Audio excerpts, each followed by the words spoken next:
Hi guys, welcome back to a new episode of Trading Basics.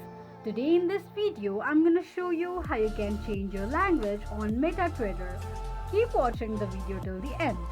To change your language on Metatrader, firstly go ahead and launch open your Google search. On the search box at the top, type in www.metatrader4.com and make a search. It will take you to the official page of Metatrader's account. On the next page, click on EN icon at the top right side of the screen just below View option. From the drop down, choose the language that you'd like to change and tap on it. This is how you can change language on Metatrader quickly and easily just in few steps. If you have any thoughts or queries, let us know in the comment section. Don't forget to subscribe to our channel.